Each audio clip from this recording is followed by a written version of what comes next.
हमारे देश भारत में ऐसे कई स्थान हैं जो अपने दामन में कई रहस्यों को समेटे हुए हैं। ऐसी ही एक जगह वृंदावन में स्थित निधि वन है, जिसके बारे में माना जाता है कि यहाँ आज भी हर रात श्री कृष्णा जी राधा के साथ रास रचाते हैं। यही कारण है कि सुबह खुलने वाले निधि वन को संध्या आरती के बाद बंद कर दिया जाता है। उसके बाद वहां पर कोई नहीं रहता है। यहाँ तक कि निधि वन में दिन में रहने वाले पशु पक्षी भी संध्या होते ही निधि वन को छोड़कर चले जाते हैं। वैसे तो शाम होते ही निधि वन बंद कर दिया जाता है और सब लोग यहाँ से चले जाते हैं, लेकिन फिर भी अगर कोई छुपकर रास लीला देखने की कोशिश करता है तो वह पागल हो जाता है। ऐसा ही एक वाकया करीब 10 साल पहले हुआ था, जब जयपुर से आया एक भक्त रास लीला देखने के लिए निधि वन में छुपकर बैठ गया। जब सुबह निधि वन का गेट खुला तो वह बेहोशी की हालत में मिला। उसका मानसिक संतुलन पूरी तरह बिगड़ चुका था। ऐसे ही कई किस्से यहाँ के लोग बताया करते हैं। ऐसे ही एक और भक्त थे जिन्हें पागल बाबा कहा जाता था। उनकी समाधि भी निधि वन में बनी हुई है। उनके बारे में कहा जाता है कि उन्होंने भी एक बार निधि वन में छुपकर रास लीला देखने की कोशिश की थी, जिससे कि वो पागल हो गए थे। क्योंकि वे कृष्ण जी के खास भक्त थे, इसलिए उनकी मौत के बाद मंदिर कमेटी ने निधि वन में ही उनकी समाधि बनवा दी। निधि वन के अंदर रंग महल भी है, जिसके बारे में माना जाता है कि यहाँ रोज रात के समय राधा और कन्हैया आते हैं। रंग महल में राधा और कन्हैया के लिए रखे गए चंदन की पलंग को शाम को 7 बजे से पहले सजा दिया जाता है।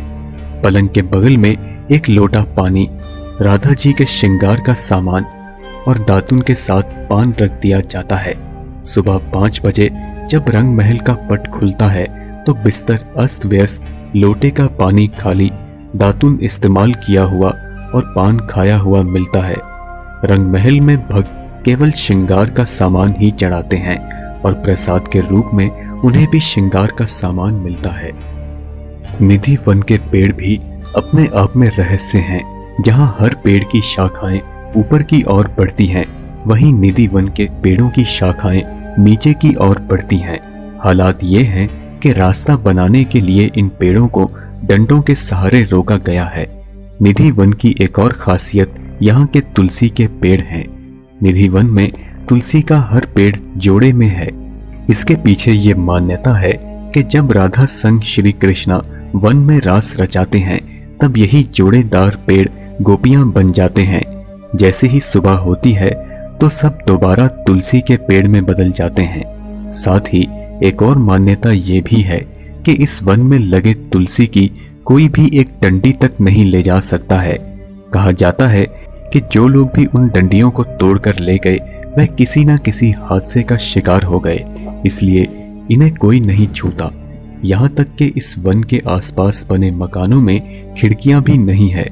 यहाँ के निवासी बताते हैं कि शाम को 7 बजे के बाद कोई भी इस वन की तरफ नहीं देखता, और जिन लोगों ने देखने का प्रयास किया या तो वे अंधे हो गए या फिर उनके ऊपर कोई मुसीबत आ गई।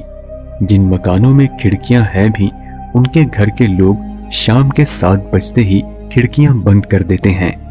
कुछ लोगों ने अपनी खिड़कियों को ईंटों से भी बंद करा दिया है। निधि वन में ही वंशी चोर राधा रानी का भी मंदिर है। यहाँ के साधु बताते हैं कि जब राधा रानी को लगने लगा कि कन्हैया हर समय बांसुरी ही बजाते रहते हैं और उनकी तरफ ध्यान नहीं देते, तो उन्होंने उनकी बांसुरी चुरा ली। इस मंदिर में श्री कृष्ण जी के सबसे प्यारे गोपी ललिता जी की भी मूर्ति राधा जी के साथ मौजूद है। निधि वन में स्थित विशाखा कुंड के बारे में कहा जाता है कि जब भगवान श्री कृष्ण सखियों के साथ रास रचा रहे थे, तभी एक सखी विशाखा को प्यास लगने लगी।